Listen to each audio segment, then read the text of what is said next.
Good evening, everybody, and welcome to the Thursday night live stream. This is the chill session, as well as a portfolio review tonight. So if you have a portfolio you want me to share and go through online, then I'm happy to do so. In the meantime, I'm just going to sit back and relax and sculpt this creature that we've been doing for a very long time. But before we get into that, let me just show you the membership video, and we'll be straight back. So, you want to join my membership? Contract. Sign it. By joining, you won't only unlock members-only content,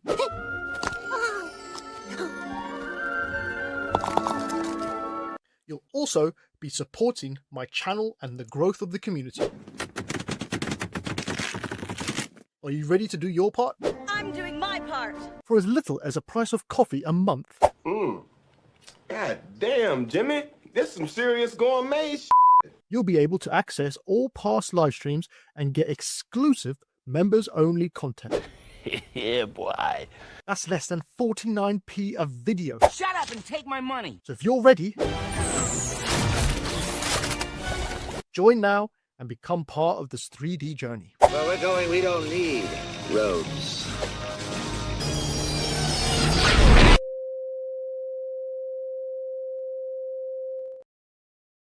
All right, so as you saw there, you can become a member of the YouTube channel and grab all the past live streams, as well as the Monday tutorial live streams where we learn how to sculpt. At the moment, we're learning how to sculpt the human anatomy. Also got a dragon from Dragonheart tutorial in there as well, just for members. So if you want, become a member and you can grab those. Also, you can become a Patreon if you want. And Tier 3 have just finished off their long tutorial for the year, the ZBrush tutorial on how to sculpt a Velociraptor using ZBrush, and they basically go from start to finish, and it's a beginner's course, or if you're an experienced artist you want to learn some more about it, then you can grab that for Tier 3 only. It's exclusive to my Patreon Tier 3 members. Cool. So I mean, this is going to be a bit of a weird one tonight, because there is a specific show that's on Netflix at the moment, Stranger Things, I think it's called, season 5. So I'm guessing there's not going to be a lot of people joining tonight, but for those who are joining tonight, we're just going to sit back. If you've got a portfolio you want to share, then please by all means share it. I'll put the link in the description in the channel box, sorry, the chat box. I'll put a link in there for the Discord, and if you want, you can add put your portfolio in there and let me know, and I will jump into our ArtStation, because that's the ones that I like to review. The portfolios I like to review in ArtStation. So if you have an ArtStation account you want me to check over or have a look at your artwork, maybe give you some useful hints or tips, then I'm happy to do so. But in the meantime, we're going to carry on with this creature that we started for portfolio review live streams. It's basically just a sea creature, I guess. Yeah, I don't really think we have any particular style or look that we're going for with this. I think I'm just going as I go along. I'm just sculpting it how I normally would, with some references off screen, but basically just going ham and just having some fun with it, really. We kind of finished off with the legs last time, so we'll probably focus on the legs tonight and just an overall sculpt. Again, I understand that people might not be on tonight because of the Stranger Things. It's on the TV. I've just gone and watched the first 2 episodes before this live stream, and I am really impressed with it. I just want to get back and watch some more of it, but I can't justify cancelling the live stream just to go watch that. So yeah, if you've seen it, please no spoilers. Hopefully no one will spoil it. There's always someone in the chat that might spoil it, but hopefully no spoilers. But yeah, so I'm going to just carry on sculpting this. There was some things I wanted to talk about as well. I think I mentioned them in the last week. Not last week, in the last live stream, Thursday live stream, how I kind of want to step away from doing the time-lapse videos next year, because it takes over so much of my life that I need to sort of step back from it, as well as they don't do very well on YouTube anymore. I think people are more interested in this type of live stream where I'm talking to you guys and I'm showing you techniques inside of ZBrush and talking art and films and stuff like that. So what I'm going to do is I'm going to focus more on the live streams and bring you better live streams. And then instead of doing time-lapse videos, I'm actually going to start making more tutorial concepts, tutorial content and brushes and stuff like that. There will be the occasional, maybe the occasional time-lapse video, but what I want to do is really take my time with the models and give you something more than what I used to give, what I've been giving you. So there could be the odd one where it's just a quick sculpt, but I want to kind of focus on bigger projects and longer projects where I show you what I explain and talk through the time-lapse video, kind of like the spawn head. I don't know if you've seen that on my YouTube channel, the artist commentary playlist. If you go to that, you can find out what I mean by that. And it's just basically me talking through the time-lapse on different key areas of the video and the model and how I went about sculpting it. That's the kind of thing I want to get more into for you guys for videos in the future. And as well as that, it means that I can take a break from trying to come up with a new design every week or every other week. So yeah, hopefully I can in my holiday break, I'll be able to sort that out and flesh it out a bit more for you guys. Joseph says I couldn't see even an episode because Netflix always crashes. Oh shit, sorry mate. Yeah, like I said, I've seen the first 2 episodes and I think they're amazing. Yeah, seems like we've lost quite a few people to it tonight, so we won't worry too much about that. How is the crocodile leg going? I did see that in the Discord channel, that you've started again with the scales, which is great.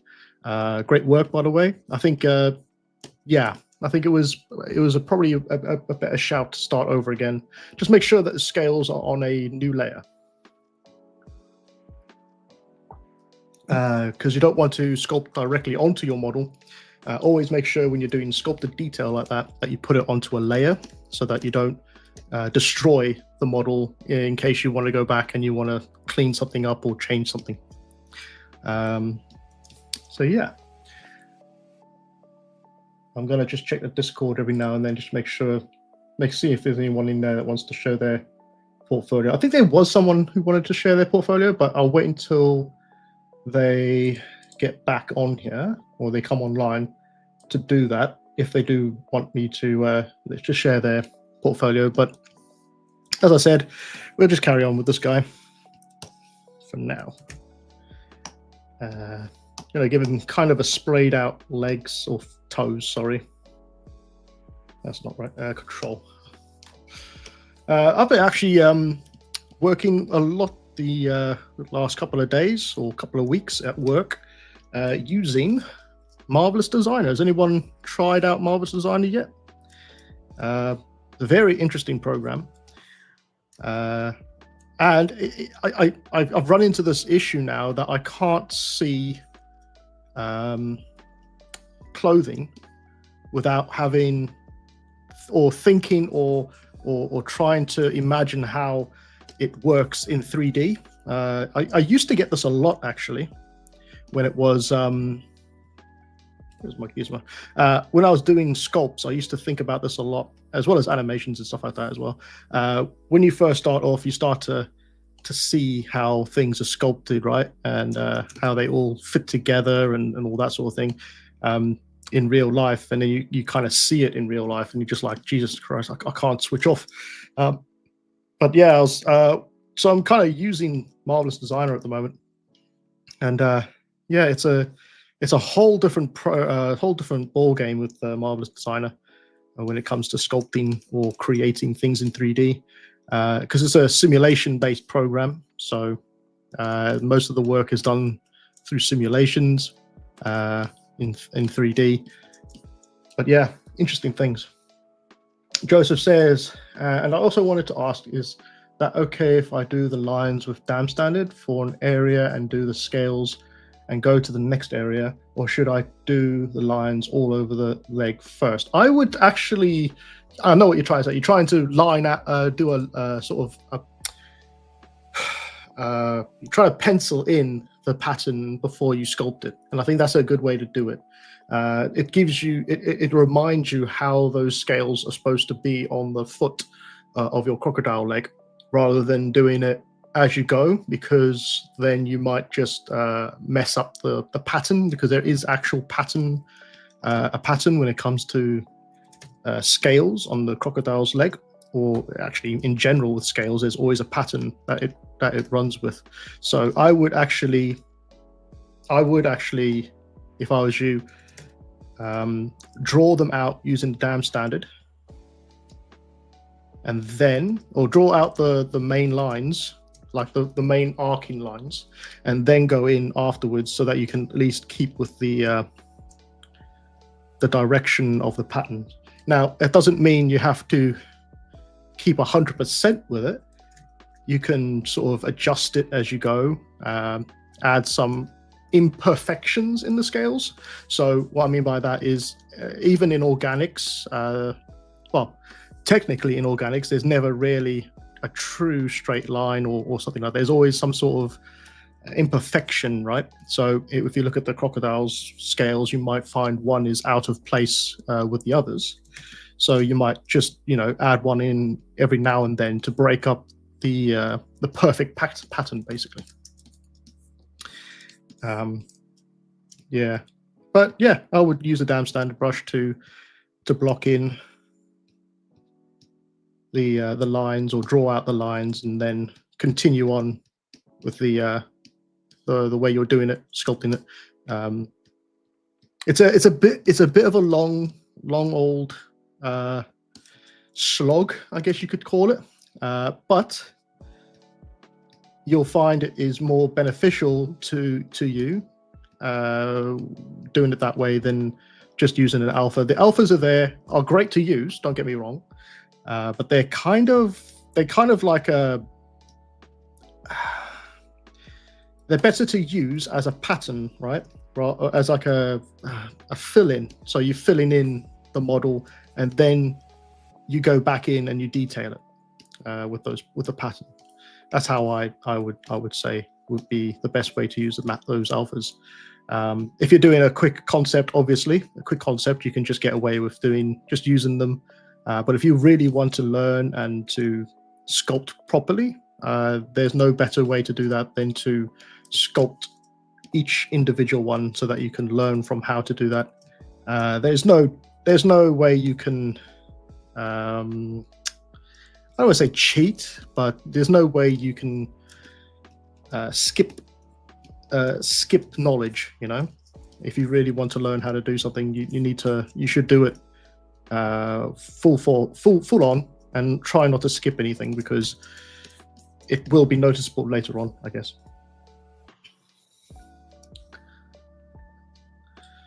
Cool. Yeah. So I'm going to dynamesh this now. So what I've done is I've just sort of pulled the toes apart from each other, because once you start using dynamesh, it's going to try and merge them together, and I don't want that to happen on this model. So what I've done is I've just sort of pulled them apart, and what I'll do, like I did with the foot tutorial on Monday, I will do all the sculpting, all the dynamesh stuff first, and then once I'm ready to, I'll retopo it and then pull it back together, the toes back together, so that it doesn't look so weird. But I guess, a sprayed out foot on a creature like this is fine. There's no reason why he couldn't have sprayed out toes like this. In fact, the more obscene it looks, I guess, the better. So what we could do is, I'm just going to solo this real quick. Let's morph this a little bit so it doesn't look exactly like a human's foot. So we'll just pull these ones on the side, and we'll just morph it a little bit more.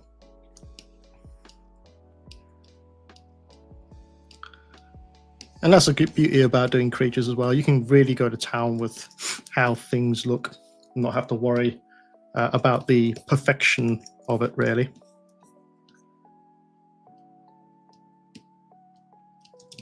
So we could have a really bent out toe in the as a pinky for this creature, and it will actually add some character to it as well.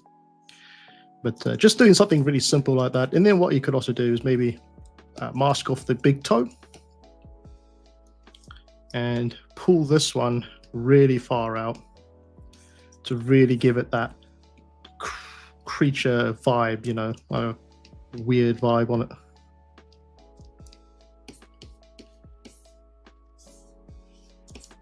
It might look a bit silly at the moment, but that's only because we haven't started detailing it yet. Joseph says, I don't have much new stuff in my portfolio, but I recognized and structured it as you suggested. Would you have a look on it just to check if the structure is okay? Yeah, sure. Try and find it in here.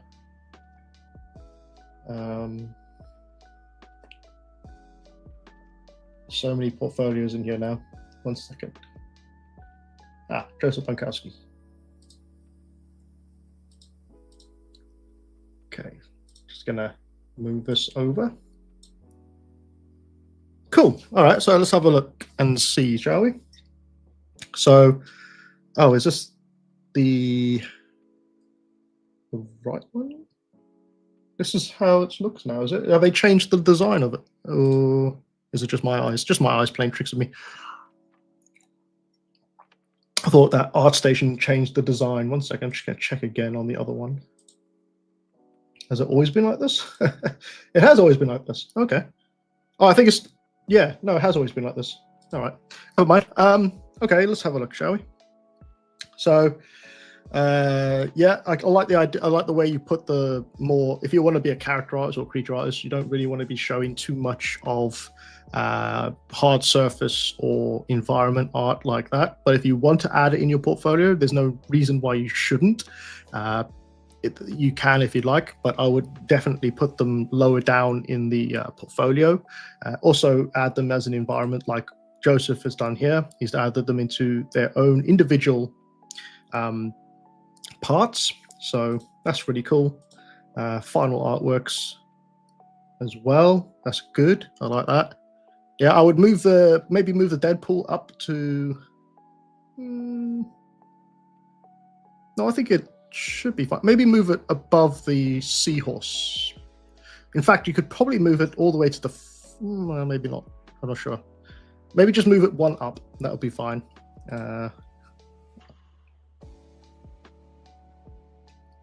Outlies Shark. I don't think I've seen this one. Chris Reinick.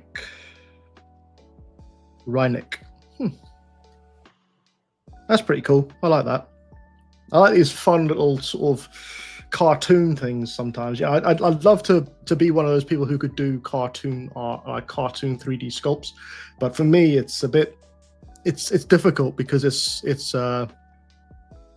once you're in the sort of zone of sculpting photorealistic stuff or concepting like realistic stuff, it's a lot harder to jump to very clean lines and clean shapes when it comes to cartoon stuff. Like this Deadpool here, right? This has got a nice, like, clean design.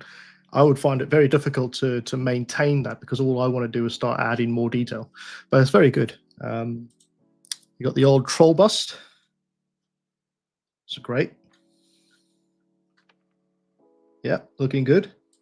That eye, though, that one eye there might be a little bit too bright still, but we can leave it for now.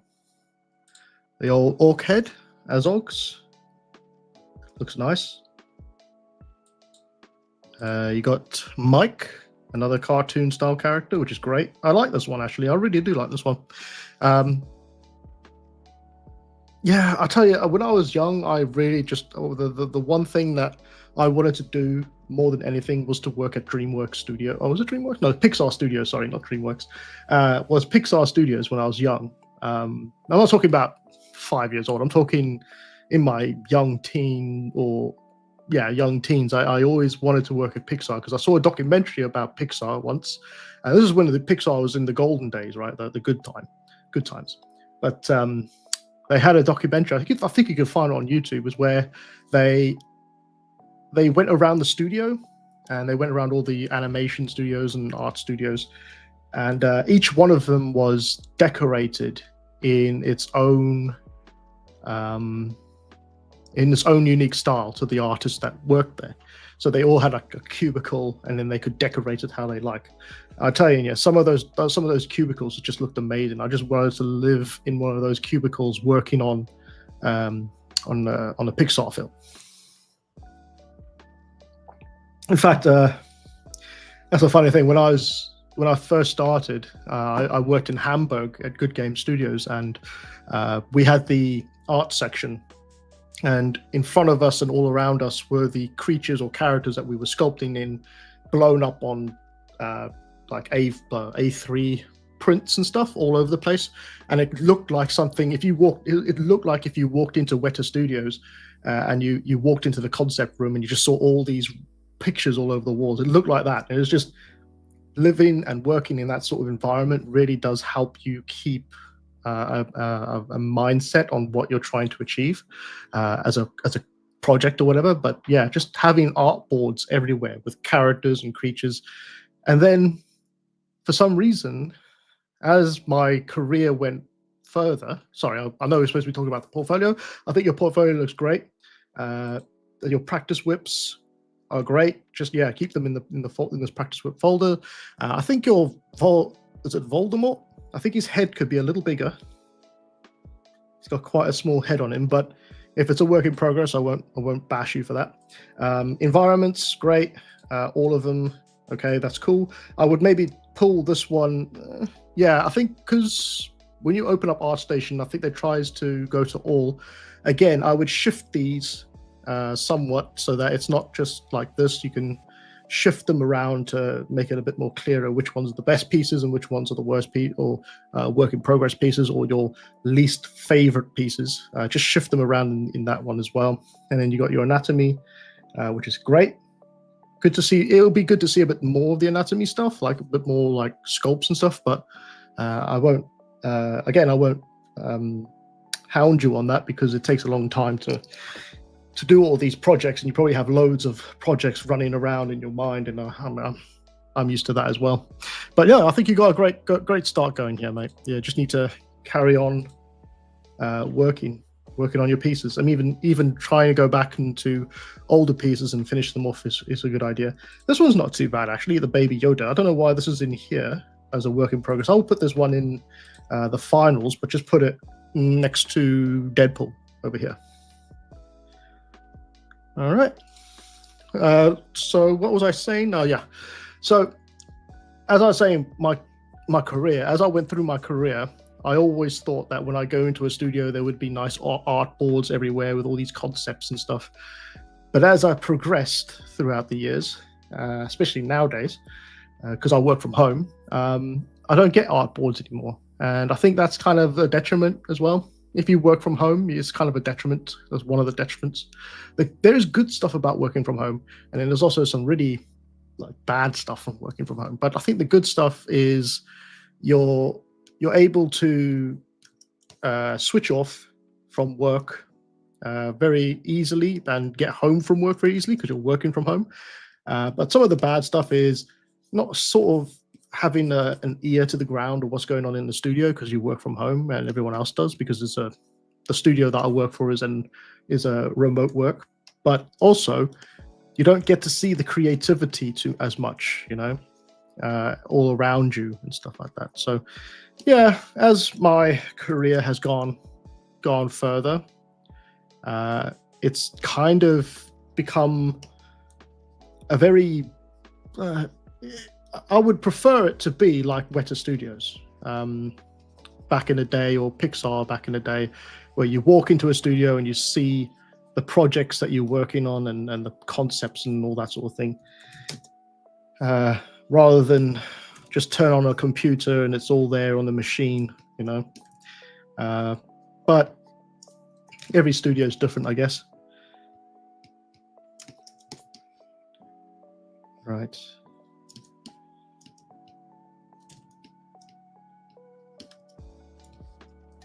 I'm gonna just yeah, let's dynamesh this.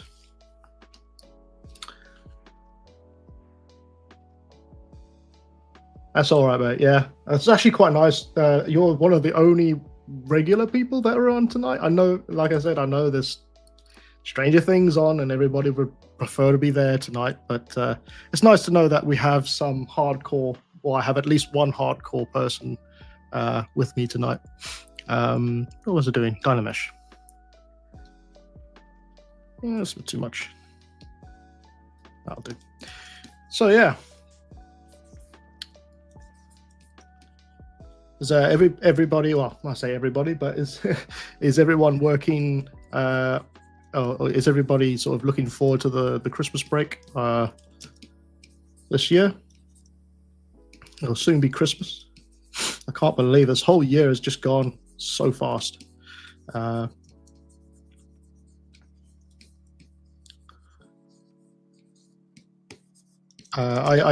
know this year's gone so fast because I have a massive calendar on the wall there, and I have to tick off every single day the days, because it's kind of like it's my calendar to keep me on track for projects and sort of subscription fees and stuff like that, and I have to have it because otherwise my life would just be absolute chaos. But I get to see every single day countdown every single day, and I was just like, oh god, that's another day gone, and another day, and another one, and another one. Joseph Balcassi says, first Christmas in our first house. So pretty excited. Oh, it's brilliant, mate. Yeah, it'll be my first Christmas. No, my second Christmas in this flat. But I don't intend to stay here during the Christmas time. I'll probably go and see family and eat all their food first. Yeah. It's always been it's always been the best time, apart from the October, autumn, sort of Halloween time. I've always loved Christmas time because it's the film time, right? It's the one where you gather around with family or friends or whatever, and you just sit back and you just eat as much food as you like, and then just sit back and watch telly or Netflix, and you have like a roster of films that you want to watch in that period, and you can just sit back and eat and eat and eat. It's the worst time for people who suffer from gout. You know, people who will suffer from gout during the Christmas period.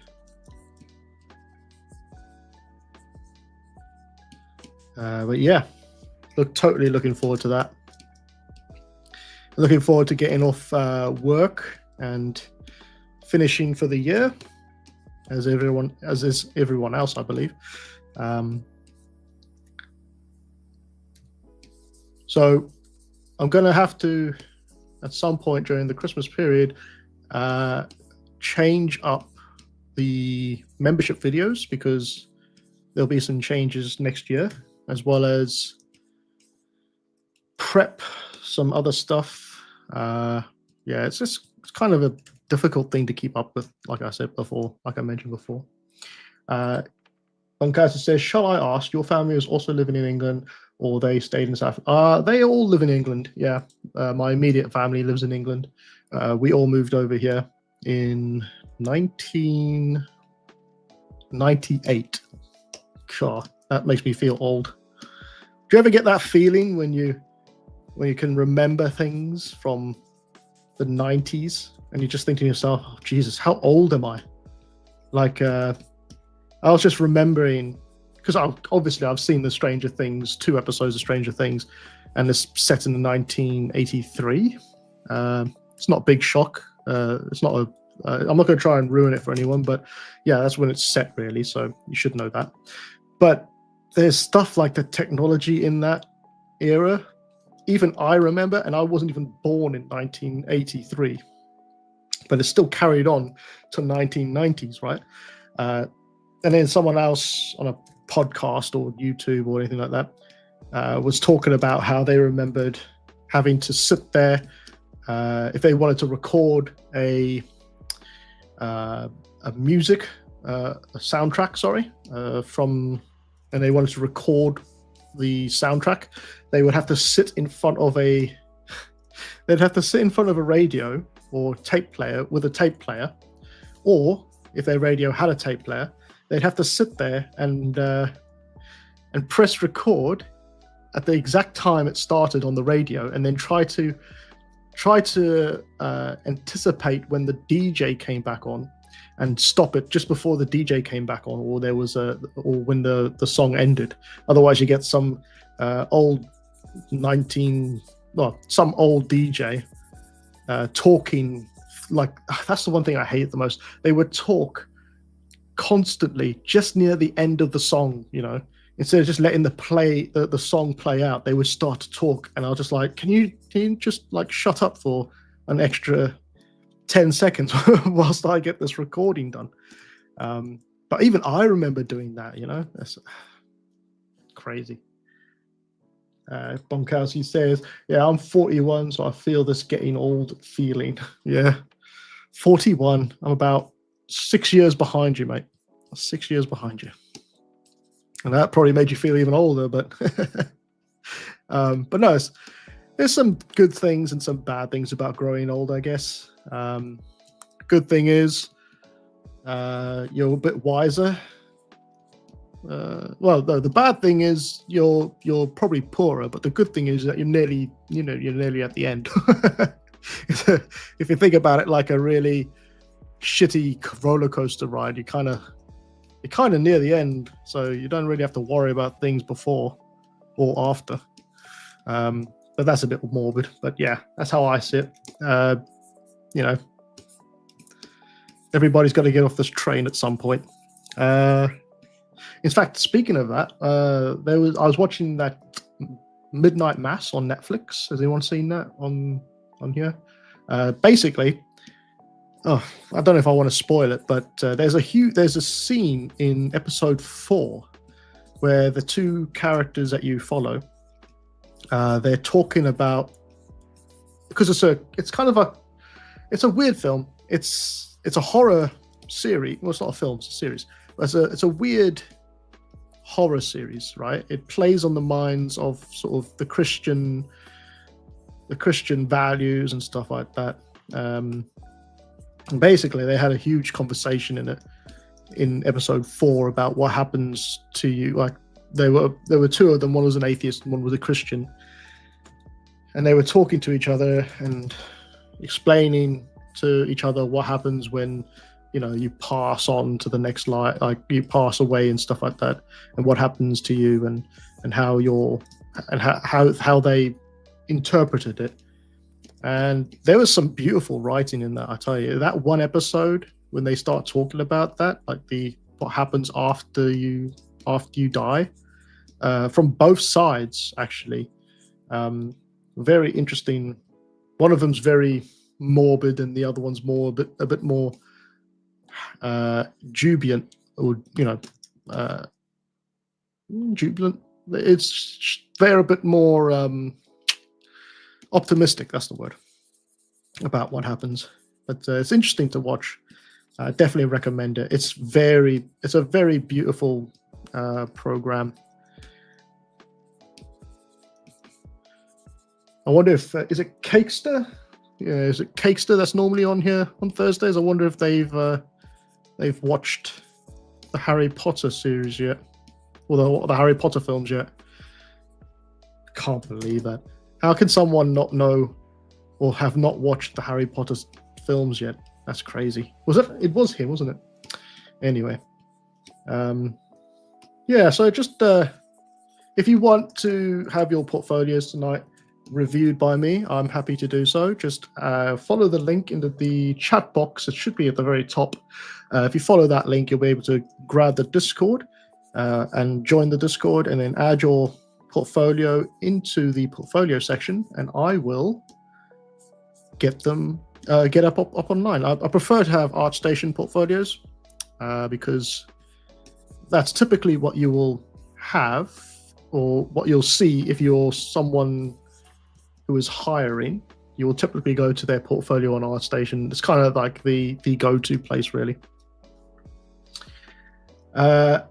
Joseph says he didn't show up because he didn't watch an episode. Probably, or he's probably just watching them still. Yeah, it's Cakester. Yeah, I bet he's watching it now. But yeah. Oh, and Cakester, I did see your email that you sent me about the model, and I will be looking into that. I forgot to add it as a model to sell, but what I'll do is I'll just send you the model because it's hardly worth buying, to be fair. But I'll let you know when I have time to do that. I'm hoping to get some time this weekend to do that for you, so I will do it then. Right. Oh. Yeah.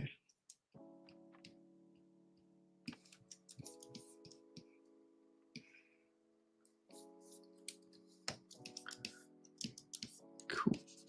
This is going pretty well, actually. There's not many times I get to sit back and really enjoy sculpting, you know. So I'm really enjoying this sort of thing right now, where I get to sit back, sculpt, and take questions. I actually prefer doing this to the tutorial Mondays, to be fair. But I know how many people love to have actual tutorials on how to do stuff, so I won't be giving that up for now. For now. I won't be giving that up right away. You know. See what happens in the future.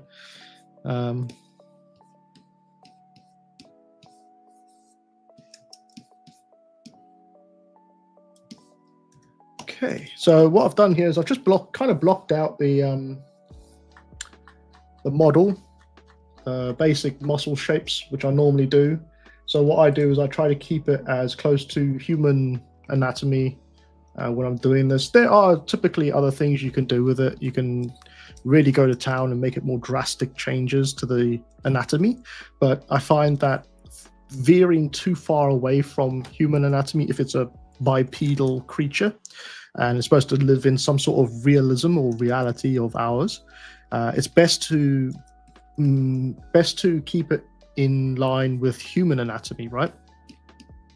And then once you have the basic shapes of the human anatomy, you can go in and start to adjust it a little bit more, and that will add to that alien feeling. So right now I'm just coming in, I'm just going to make these a little bit more shallow, a little bit more thinner, as it is a swimming creature. It'll be a sea creature. It's like some sort of alien sea creature. It will have slightly slimmer leg build.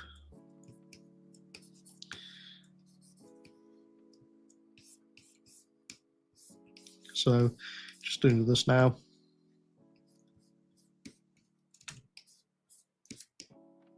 There we are.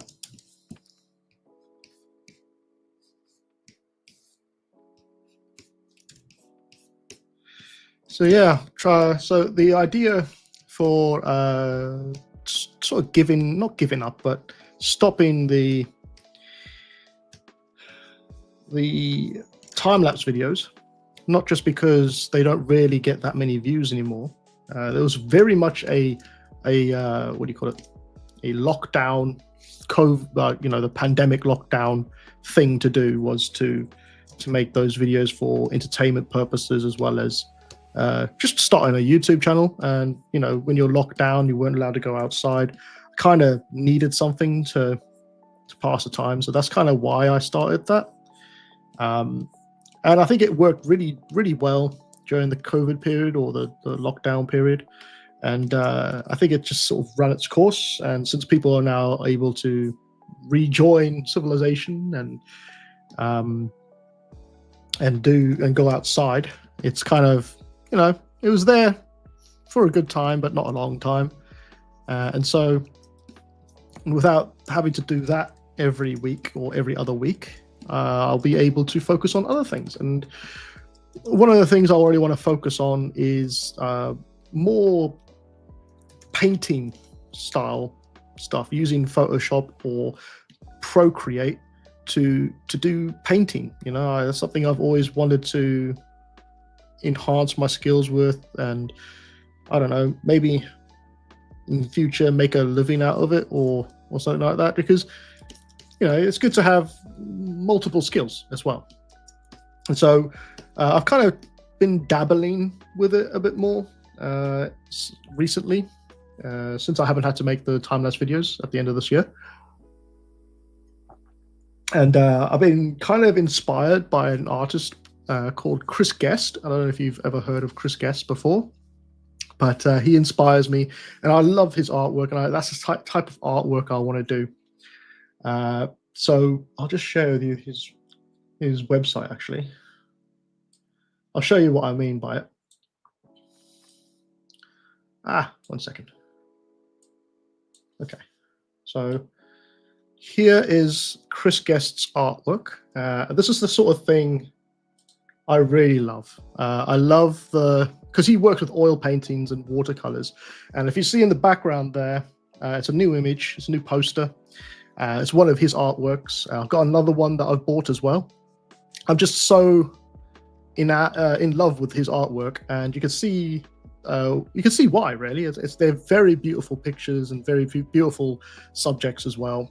And this is the kind of thing that I want to do more of, and in my spare time. So, you know, sort of a pop art type thing with a bit of tongue-in-cheek stuff going on as well. And so I've got a new Instagram page. Well, it's not new, it's relatively new. I'll just bring it over real quick. I think people might have seen this recently, but so I've started to dabble inside of Photoshop in my spare time. My most recent one is this one, which is a cat girl, and it's very much inspired by Chris Guest's artwork. So that's the sort of way I want to push towards. Now, I would love to get an easel or get a canvas and paint sets and whatever, but I don't have a flat, or I don't have a room in my flat to be able to do that. So the next thing I want to do to combat that is to just use digital instead. So make everything in digital format. And so I have got a few in here. Now there's one in here that's a couple of them in here that are from Procreate, right? So that was from working on this thing, an iPad mini. Now I actually think I'm going to upgrade to an iPad, a proper iPad, which is bigger. But there are a few on here that I've managed to do using that, and this is one of them. So you can see the brush strokes on Procreate are so much more realistic, right? They have so much more realism in them than they do in Photoshop. So I think what I'm going to do is I'm going to buy an iPad, and then I'm going to start using that instead of Photoshop to create portraits and stuff like that. So you can see here on the video, it's sort of time-lapse video. Also, they can create time-lapse videos inside of Procreate as you're painting. It actually records everything, so that's another good reason. I don't have to worry about different editing tools and stuff like that. I could just do it all inside Procreate and then export the video and do some tweaks to it inside of InShot, as you can see at the bottom right-hand corner there. And I got myself a video. So I think next year, this is going to be my new approach to art. I think in my spare time, I want to try and do something completely different. But if you want, please, follow along to my station here. It's called MLW Creations instead of MLW Creative. But yeah, that's the kind of things that I like doing now, is doing portraits, pin-up girls and stuff like that. So I'll be doing a lot more of that in the future. Yes, I do. Yes, that's the like I said, that's the Chris Guest artwork. It's a beautiful poster, and I have another one coming, which is a limited edition one, which is even better. So, like I said, I just love his artwork, and it's different, Okay, so Yeah, I think what we'll do is we'll give it another half hour, and if no one else shows up, then we'll just we'll shut it down early. Like I said, I'm not expecting a lot of people tonight because of the what's going on the TV, but it's nice to keep going and keep going with these things, and be there for you guys if you need any questions or anything like that as well. Don't be afraid to ask any questions. It's not just a portfolio session. It's also, if you have any questions you'd like to ask, please let me know, and I will answer them as best as I can. Or if you want to talk about a certain subject as well, that would be absolutely fine. Okay, let's just check. This is going to be a cool creature, I think. I think the appendage down here on his leg is a little too short. So what I'm going to do is I'm just going to move this up. And also shave it down a bit more.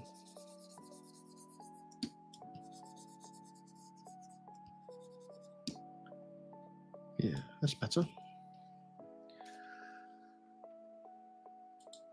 Joseph says, beside the leg, I've took the thread on my four-eyed Martian bust.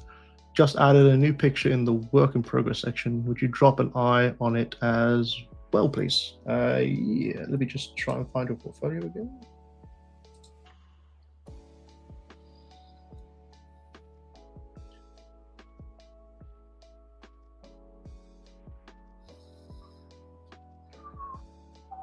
Work in progress.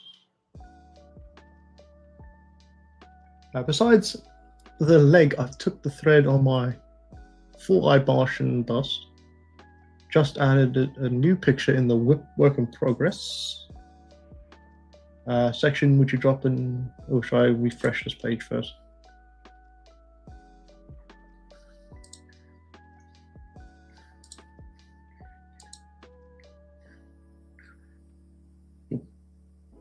Why did you put the mic in anatomy?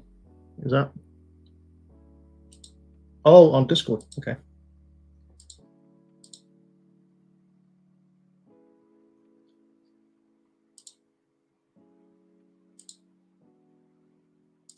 Work in progress on Discord. Okay. This reminds me a lot. This reminds me a lot of the Ben 10, the Ben 10 guy with the 4 arms. I think he's got like 4 eyes as well, isn't he? That's pretty cool, man. Is this going to be a full-on creature as well? I like the sort of the way you've approached the face, because it's very difficult to do creatures with multiple sort of eyes and stuff like that, right? Or something that's completely out of the norm. You see here, I'm just looking at this picture here, this sort of thing. You kind of have to arrange the face sort of to make it work. I think it's going to work well though. I think you got a pretty good start there. Yeah, that's all right, man. Just take that out of anatomy. But yeah, it's faces are so complex as well, because if you get it wrong, then people will notice straight away. It's like I think it's the scientific research or something like that. It's the first thing a baby will see is the mother's face, or a human face sort of thing. And so it's the first thing that we recognize, right, as we grow up, is the human face. And even if it's just a little bit off, like normality or a normal face or what a normal face looks like. It kind of it hits that uncanny valley sort of thing. So if you see people with deformities and stuff like that, it's not a sign of disgust when you sort of flinch or you sort of a little bit weirded out by it. It's just because as babies or as humans, when we were growing up, we kind of had the clear image of what a human face should be, and when we start seeing people who might have some sort of deformity or something like that, like a massive sort of deformity or whatever, they can't help. It can just knock you back for 6, really. But it's not, it's not their fault. It's not anyone's fault, really. If they're born with it, or even if they're not born with it, and then something's happened to them. It's just something that is ingrained. That's the word, ingrained in your mind when you see that sort of thing.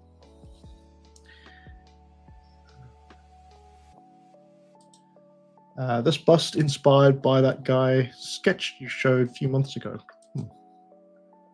What was that? Let me know what that was in the comments, and I'll take a look.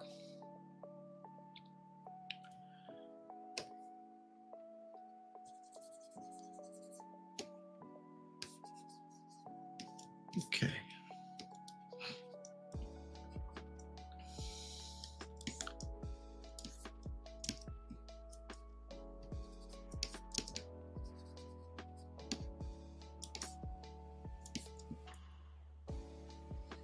At some point, I'm going to have to put some fins along his the inside of his or the outside of his forearms here as well. I was dabbling on the idea of having fins on the foot, on this foot area, maybe, but it might not look right. It could actually work. I see this one here. This one has it. This one's from the what's it called? Aquaman film. This concept. So it could work. You can see the feet. The feet here have fins on them as well. There's another image of it, a better image. It's kind of, this is the kind of style I'm going with. Not as horrifying as this, but it's a close look at that as well. Sort of similar to it. So it's always good to have references, even if they're not like your references or anything, and you're sculpting from references. It's always good to have them open.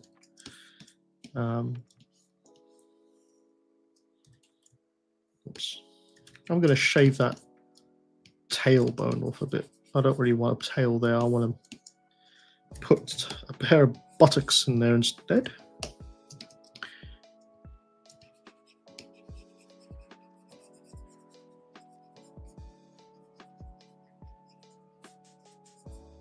Bit of gluteus maximus coming through there.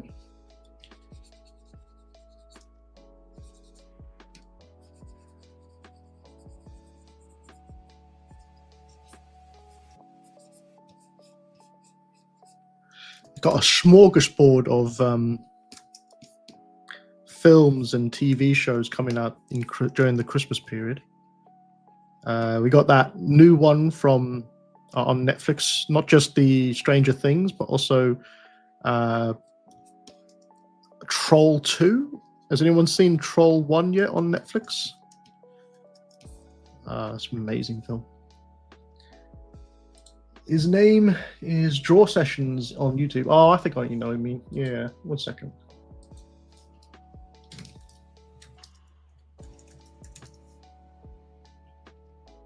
Yeah, this guy. Jesus, he's on 329,000 subscribers right now. That's crazy, man. I'm showing you. Yeah, this guy. There we are. Yeah, this is the way.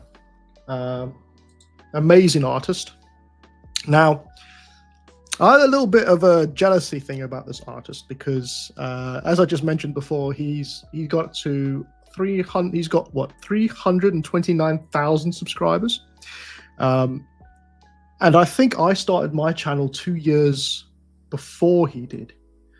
And for some reason, he's just blasted straight past me. I think it's because, people are still in love with 2D drawing and creature design with 2D drawing.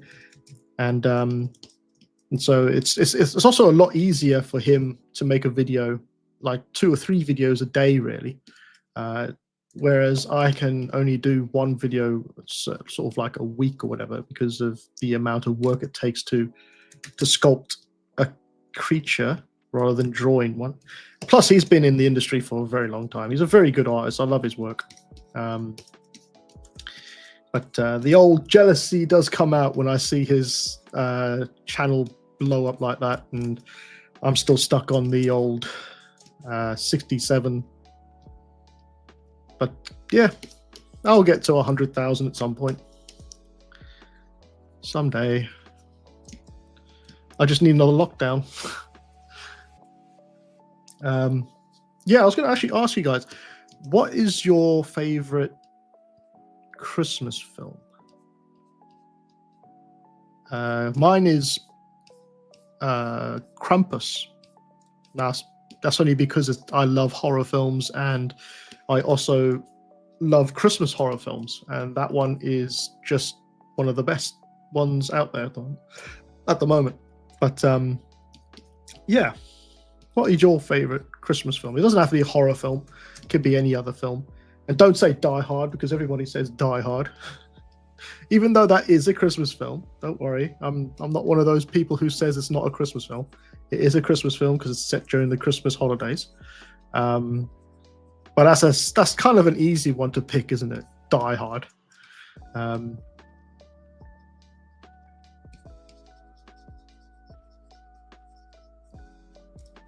Batman Returns. That is a Christmas film, isn't it? That's the one.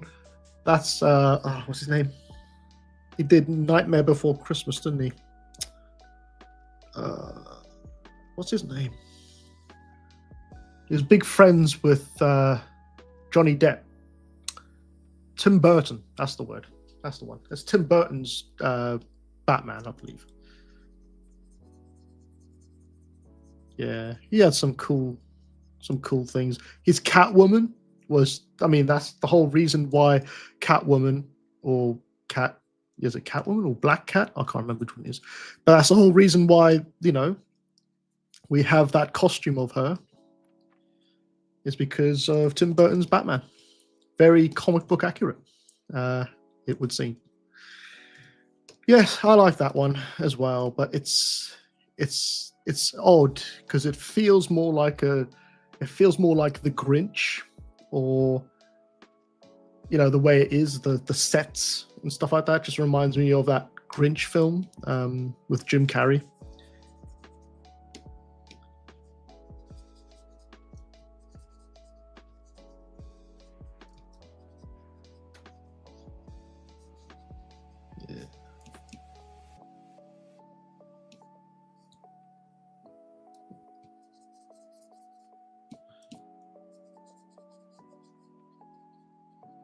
Also, it's a bit of a controversial one because I know a lot of people don't like that film, but The Polar Express is another one I really love.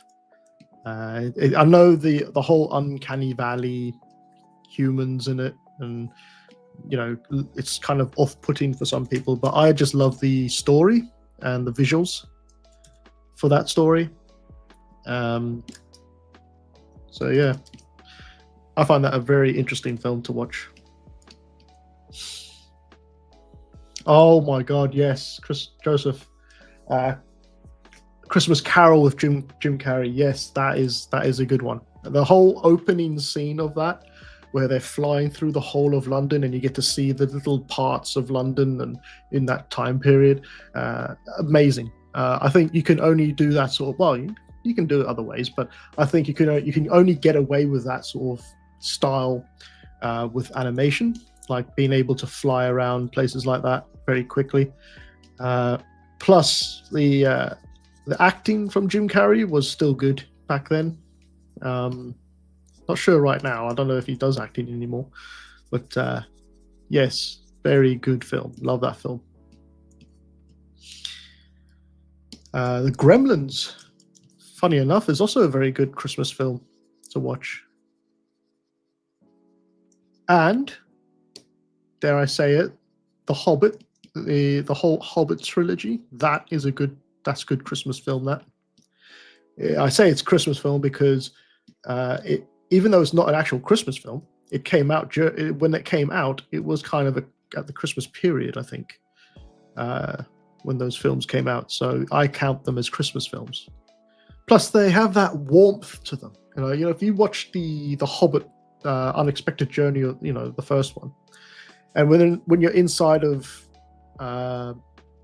Baggins's home, and they use those colors to give that warmth. The way they used colors in The Hobbit, and I know a lot of people aren't massive fans of The Hobbit. They don't see it as necessarily a good idea to make 3 films from it. But I mean, it's a franchise, and if you want to, if you really want to pick at the weeds, I say that it was a good idea that they made 3 films because there was so much that they put into it. And I think that if Lord of the Rings had 3 films for each book, they would also have had a lot more of the original ideas, with a lot more to tell story-wise. They could cram more into it. But I think The Hobbit is just an amazing film series to watch.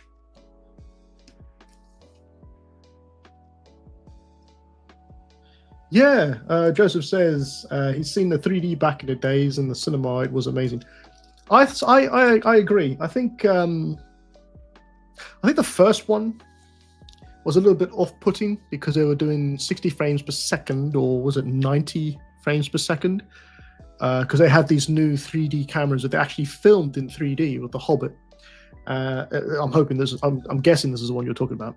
But for The Hobbit, they actually used actual 3D cameras to film the whole thing, and that's why if you watch the making of The Hobbit, you'll see that they had to actually put more color into the actors' sort of faces, and also the surrounding the sort of surrounding environment and stuff. They had to add more color, like bump up the contrast more, or the saturation. Sorry, and that's why that's why when you watch the making of it, they look so pink in some areas on their faces and stuff, because they had to add that, because the way the camera worked, it didn't pick up the colors quite correctly, so they had to add it as they filmed.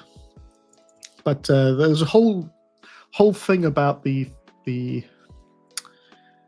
motion sickness from the 3D watching in the cinemas, and people were on the first film, and specifically in the first film, because I think they got a lot of feedback from the first one about it being too motion sickness because it was too crisp, the movements.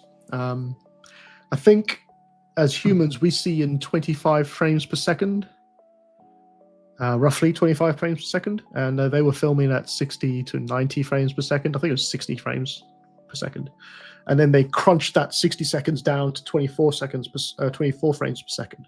And when you do that, it actually makes the camera movement so much more fluidly, like in water, like how water flows. That's why it looks so fluid, and so people got motion sickness because it was too clean. The frame in your mind couldn't keep up with the frames on the screen, which I find really interesting. Because if you watch true 60 frames per second, like a true video of 60 frames per second, is actually a lot slower. I think certain birds, maybe pigeons, they see in about 60 to 90 frames per second. And so they see the world, I could be wrong, but they see the world in slower motion than we do. That's why when you try to catch a bird or run up and catch one, you probably could never do it. A healthy bird, obviously, but you could probably never do it because they can see you coming from a mile away, because they see you move in slow motion. So they just fly away, or they fly away before you can get to them. Because even though they see in 60 frames per second, their brains are telling something else. I think also, don't pigeons see things upside down, or was that humans? I can't remember. I could be wrong about that. But anyway, so the whole controversy of The Hobbit was, the first one in particular, was mostly because people were getting sick from the 3D experience. But if you bought the Blu-ray box set of the Hobbit, I'm telling you that picture perfect quality is just amazing. But that's The Hobbit, and that's a great Christmas holiday film.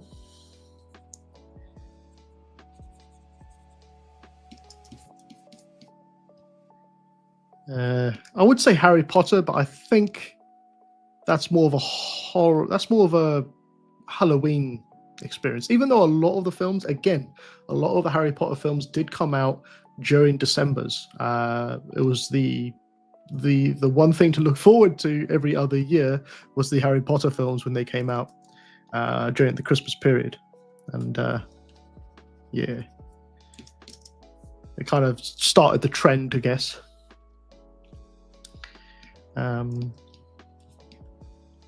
What other films are there, or TV shows even?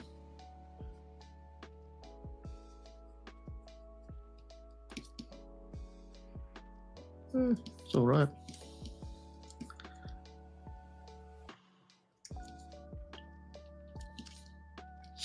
Again, this is a portfolio review, so it's not just me talking about films, it's a portfolio review. So if you do want me to look into your portfolios or have a look at your portfolios, then please add them to the portfolio section in the Discord. If you go to the top of this channel, you'll be able to find the Discord link, the chat, sorry.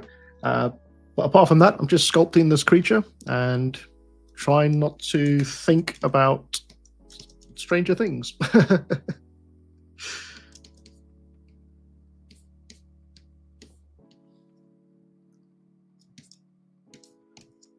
There we are.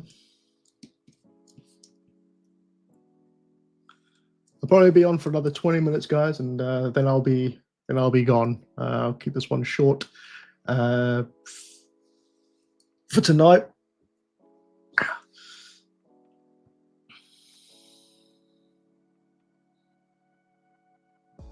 Yeah, I agree. Harry Potter film is definitely it's definitely got sort of Christmassy vibes to it, I guess, especially when every film nearly has a Christmas scene in it. So yeah.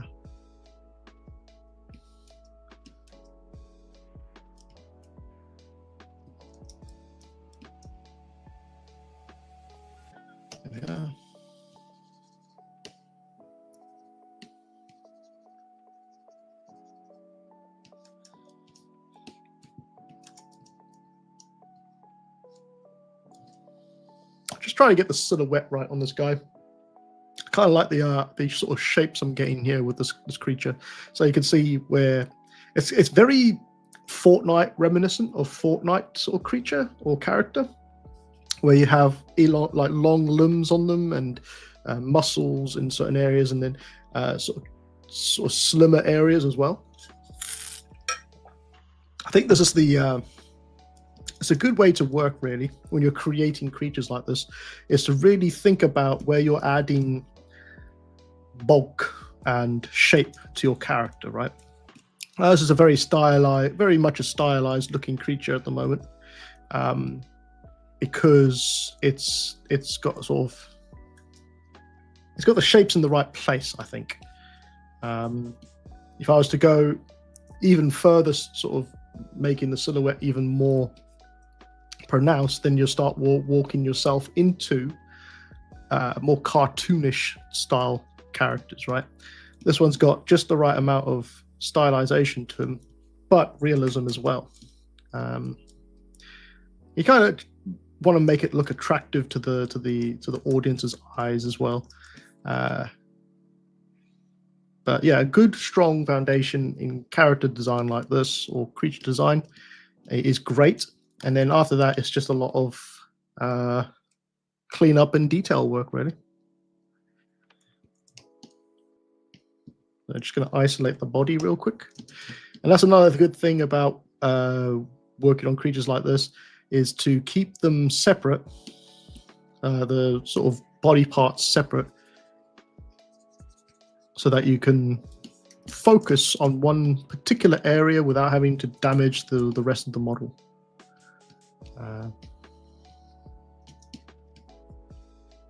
Yeah, this is where the arm is.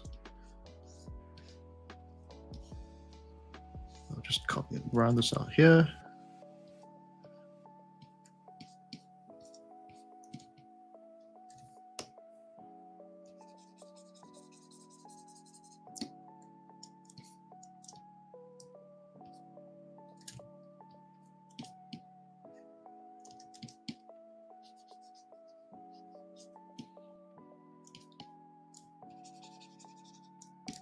There we are.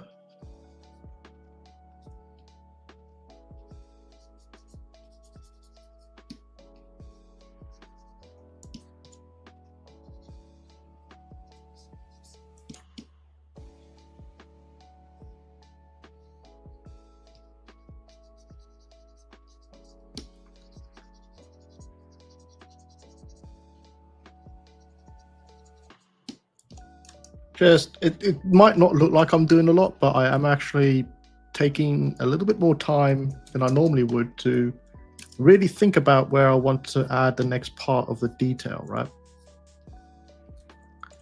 And you kind of get to that stage where you start doing that on your models. And I'm also trying to see if I can push the fantasy creature or the creature vibes on this character now that I have a strong base to it. I can now go in and start to add more creaturey elements or different elements to break it away from pure human form more. So I'm just doing that now, just adding some more randomness to his, or random details to his body.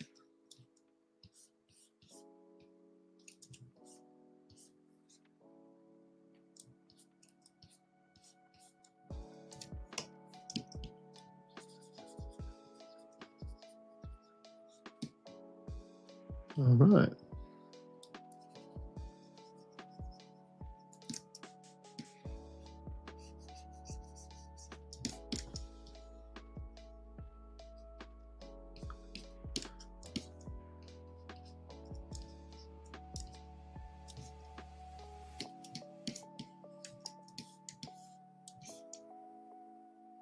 Yeah, so you start to get more detail in there. You probably want to keep a level of detail for the actual detailing stage, right? Don't have to do everything inside Dynamesh.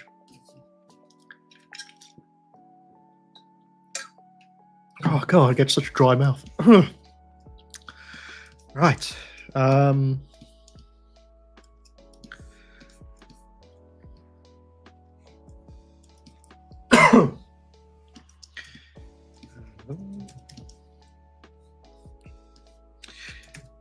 There's a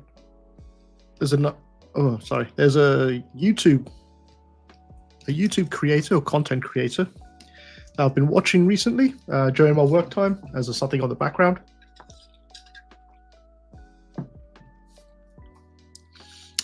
His name is King Wolves, I think it is. He's very famous on YouTube. I'll try and find his work. Hold on.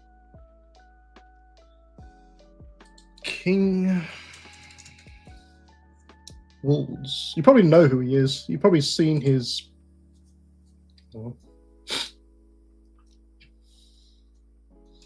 You've probably seen his channel before, and if you haven't, I highly recommend you go and see his channel. If you're working on something and you want to watch something in the background and you don't want to watch, you want to watch something entertaining as well, it's this guy, King Wolves Gaming Things. You've probably seen his stuff before, and the most famous one is the one where he gets scared from a game, and he's on the sort of one of the most famous ones. Where is it? Hold on. Most popular. This one, the best time sound alert of a game. Just go to this and watch it for yourselves. It's absolutely hilarious.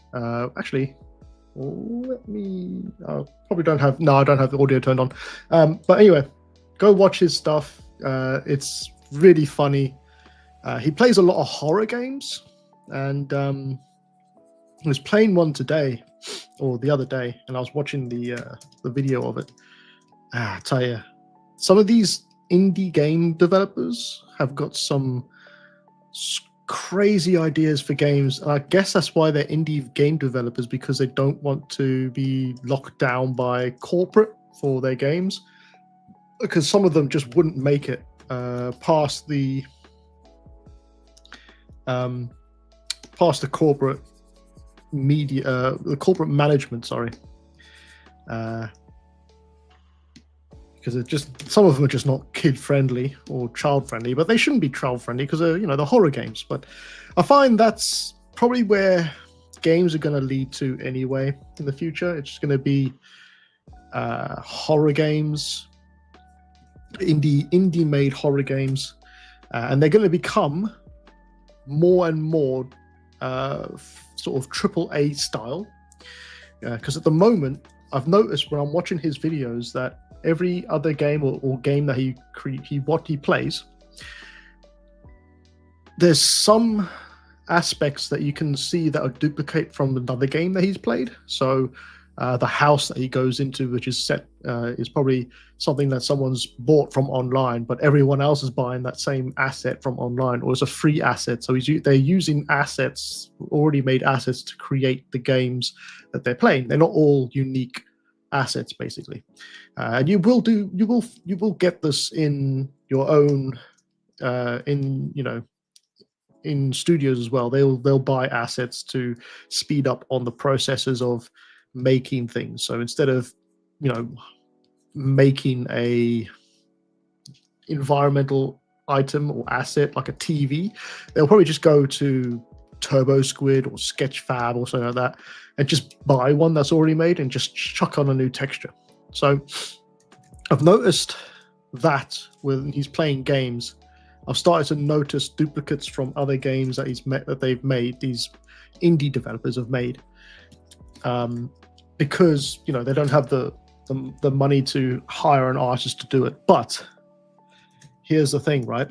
With the way the world's going right now, the gaming in developments and stuff like that, where developers are starting to create their own companies or their own businesses with their mates and become indie developers, they're going to have artists that will be able to give them AAA style characters or AAA style creatures and stuff like that for their indie games. And soon it'll be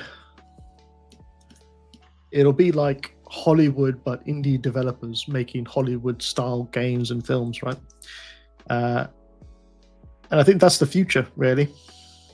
So I think these big companies are gonna pretty much be obsolete soon, because of the rise of indie development, and indie development can get away with a lot more than these big companies can, because the big companies are bound by stockholders and stuff like that, or shareholders, sorry. So they have to kind of appease them. But indie developers can do whatever they like, as long as they have the time and the budget for it. They can just do what they like.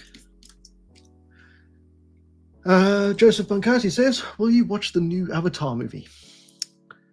I don't know, man. I wasn't really. Well,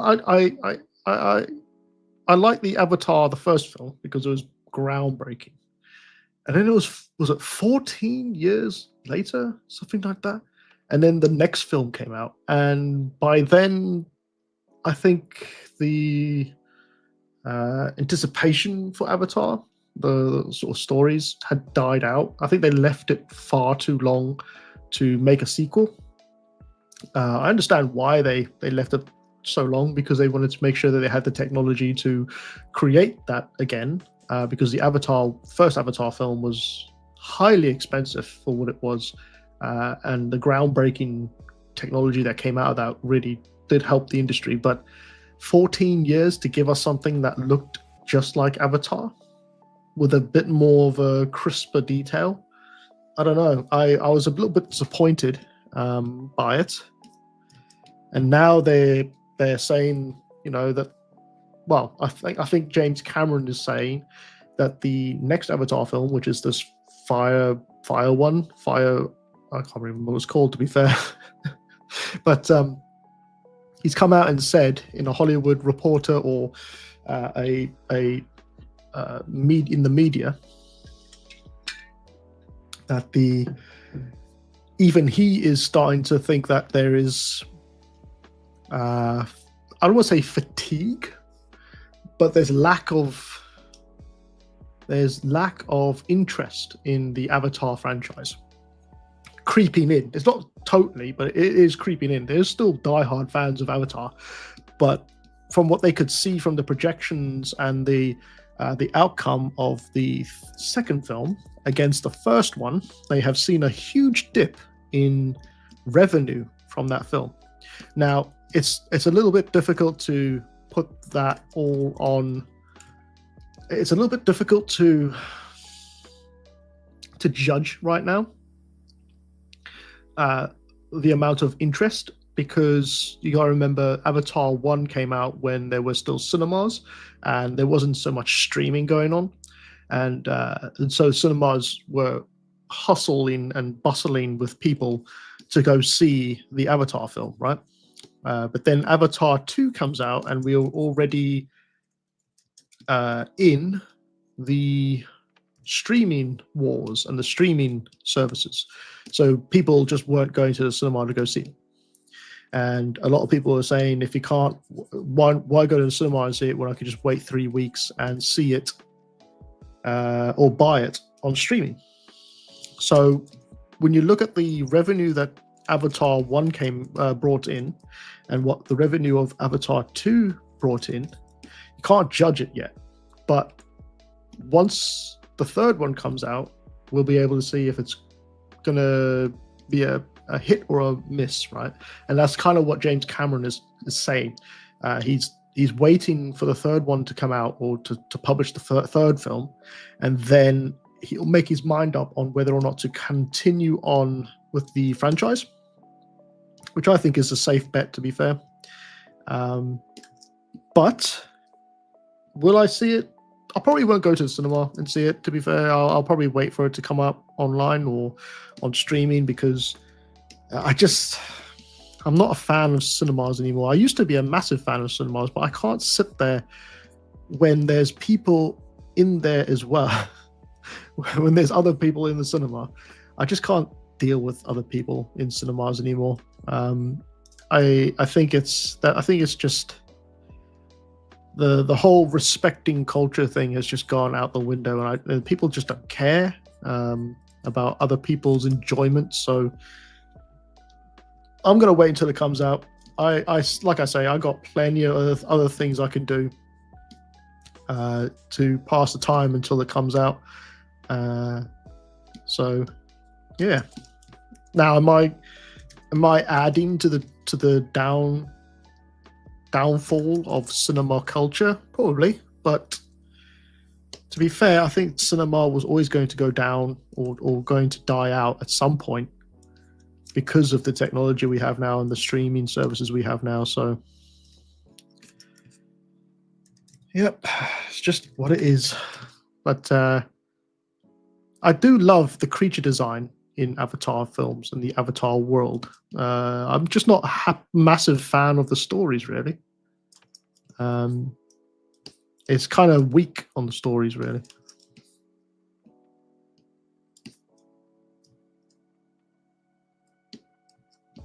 There's a new werewolf film coming out, though, which I think is going to be fun. What I want to see from cinemas and films is originality, right?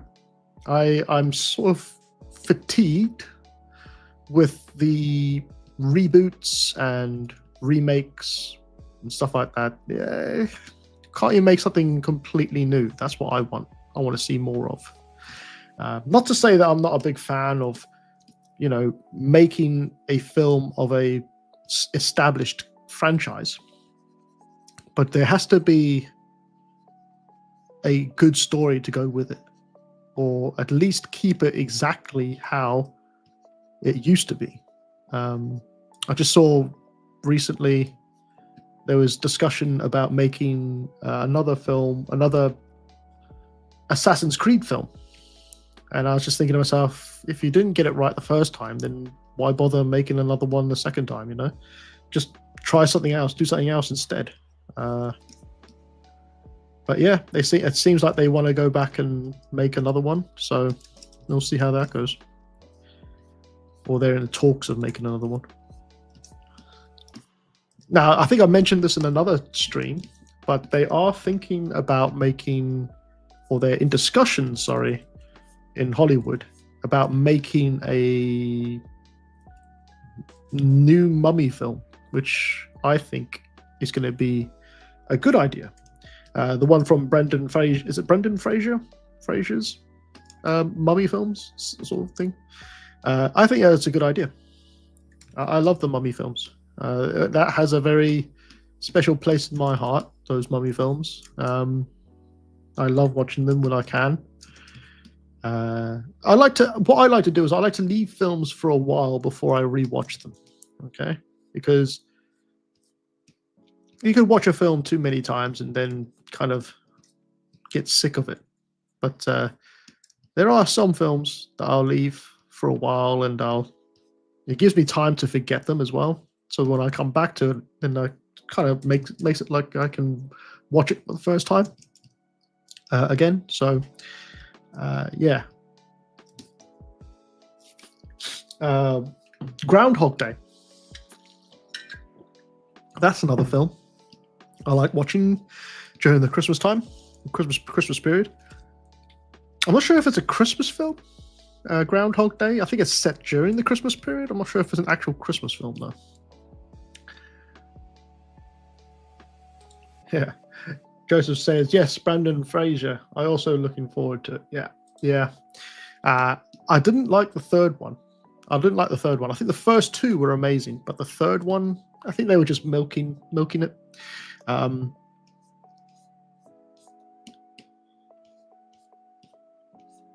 But yes, it's just something about it. Every time I watch it, I feel like it's like when you watch Indiana Jones for the first time, or you watch The Mummy for the first time.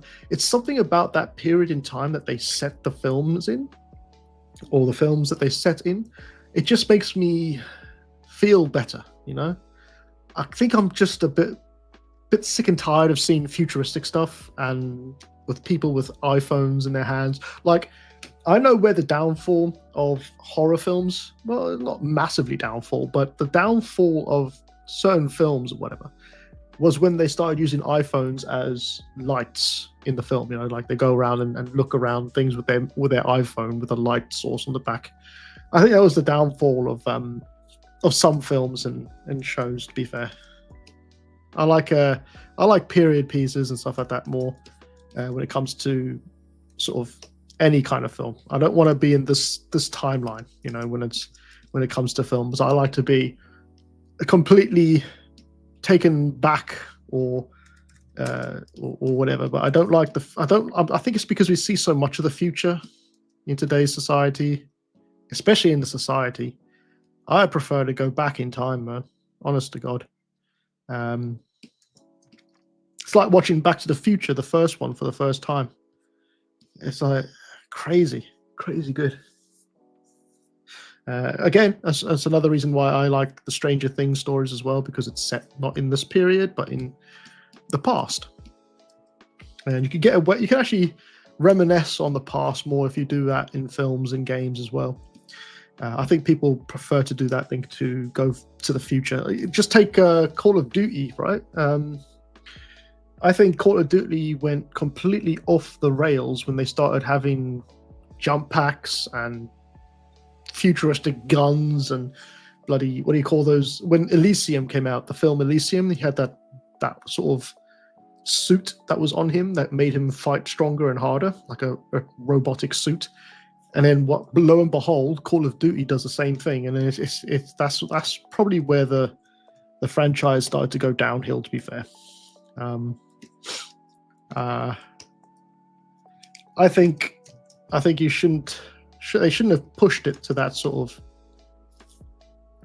of way in gaming. I think they should have kept it as modern weapon, like modern day armies, or even during the 1940s period as well. But taking it into the future where you go and you fly into space and stuff, just give over. You might as well not even call it Call of Duty. You might as well call it something else. Anyway, I've always been more of a Bad Company, or what's it called? Bad Company. Battlefield. That's the word. I've been more on that side of things when it comes to shooters. But I don't play that many shooter games or video games in general, to be fair. If I was to play online with some of these people, they'd probably just kick my ass, you know. Joseph says COD went into Fortnite, actually. Pretty sure. Oh, God, did it? That's so sad. Yeah. I think Fortnite killed shooter games, to be fair.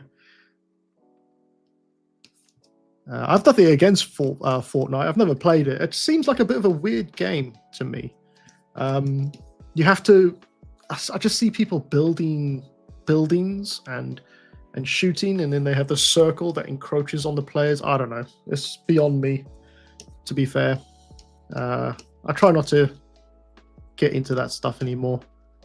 I'm someone who enjoys story-driven games. So it has a middle, it has a beginning, a middle, and an end. You know, I hate these games that go on forever and constantly sort of updates and stuff. I can't deal with that.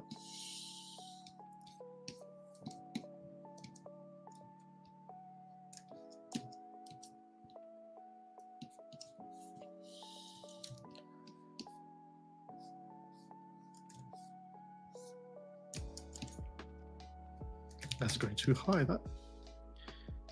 Right.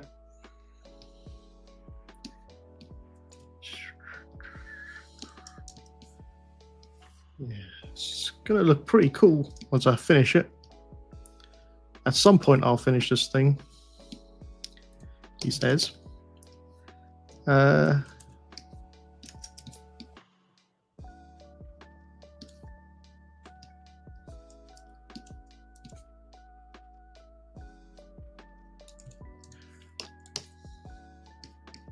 Yeah, so the idea for next year is I want to try to get you guys more involved with the conversations online on the Thursdays and stuff like that. So my idea was to grab online. Online they have these things called the 100 films to watch before you die, right? And I thought a good idea was maybe we set a certain film from the list, like we go down the list all the way, and we watch it in our spare time, and then on Thursdays, whilst we sculpt and chat, we can have like a section where we talk about the film that we were supposed to watch. You know, kind of like a book. We call those things a book club, but this will be more like a film club. The idea is to have something to talk about and get your guys' insights on the film as well. I'm not saying we have to go into so much detail as, you know, who the actors are and stuff like that, but just a general idea of how you guys felt about the film and the story and stuff like that. I think that would be quite interesting. And it doesn't have to be just the Thursday. We could probably make an extra day, maybe make it maybe I'll make it for the members or something. I don't know. I'm trying to think of things to do because next year the Thursday live streams are going to be constantly up, so I won't be taking them to members. I'll be sharing them publicly, and then the Monday ones will go straight to members only because those are tutorial style YouTube live streams, and those will be for members only after the live stream. So kind of been playing with it this last year, just see how it goes, and I think that the Thursday ones will be more interesting for those who will want to watch on Thursdays rather than have to become a member. But and hopefully it'll get some more people viewing as well, because whilst I'm sculpting, I'm talking, right? I'm talking about things that people might be interested in. So those will be on Thursdays, and then the Monday ones will be for members straight after the live stream.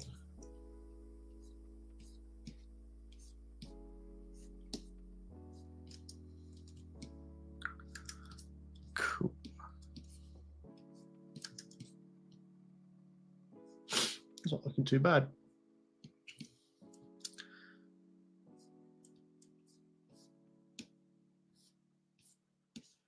Okay. I think I'm going to leave it there for tonight, guys. Obviously, not many people tonight. That's absolutely fine. Bearing in mind that what I'm up against on Netflix, but that's fine. I think it's just been a nice chilled session. Plus, we got to work on something different apart from the mutant creature. And you can see we've done quite a bit. We did the legs and did some detailing, further detailing of the arms and the chest and whatnot. At some point, I'm going to actually merge these things together. So the arms, the legs, and the head together as one piece. But I like to get as far as I can when it comes to sculpting the anatomy or basically the start before I start to merge things. Separate pieces is what I mean by that. But yeah, I think I'm going to leave it there for tonight, guys. Been a bit of a quiet night, but these things happen. Let's check the. So yeah, Joseph says. 1 second. Joseph says, "Thanks for the feedback and the instructions, and sorry for spamming the chat." Nah, it's absolutely fine. As long as someone talked, I'm happy. I know a lot of people don't want to talk, but there's no stupid questions, only stupid answers. So yeah, I just want to say thank you to all my YouTube members for joining tonight, or for joining my YouTube channel. Sorry, hide that. I normally go through the names, but I think getting so many people now, I'm just going to leave them up so people can see they're on there. I just want to say a big thank you to you guys. You really do help this channel, and also the Patreons. I want to say a big thank you to the Patreons as well. You help as well with not just this channel, but outside the channel. So thank you very much for you guys. Next week, we're going to continue with on the Monday, we'll continue with the foot, or the male foot, sculpting more detail into it and also adding it into the scene. And then we should be done with the foot. And then what we'll do is move on to the face. So we're getting there with the anatomy. It's still very early stages, but we're getting there. Apart from that, we'll then be moving on to Thursday, where we'll be sculpting the mutant creature that we've been working on as well. And also, I'll be showing you how I animated the AI images that you're seeing in the chat section now. If you just give it a minute, you'll see it happen. So in this one, I'll show you how I took my image and created an used AI to create this moving image of my artwork. I'll show you how I did that. That should be quite interesting to see as well next Thursday, if it works. But yeah, apart from that, I'm going to say A big thank you to everyone for joining tonight, and I hope you have a great weekend. Go and watch Stranger Things, because on Thursday next week we will probably be talking about Stranger Things next week. So go watch it and take some notes. Thanks a lot, guys, and I'm going to leave you here tonight, and have a good weekend. See ya.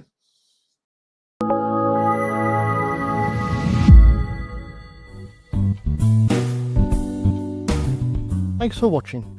If you're interested in more exclusive content and want to support my work further, then please check out my Patreon page at MLW_creative for more. Also, view past live streams you might have missed in Tier 3 tutorial support, where I will be archiving future streams moving forward. If you are interested in other full-length tutorials, brushes, and models, then check out my online stores for more useful content. I would also like to thank all my subscribers and patrons for supporting me for this long. Again, thanks for watching and stay safe.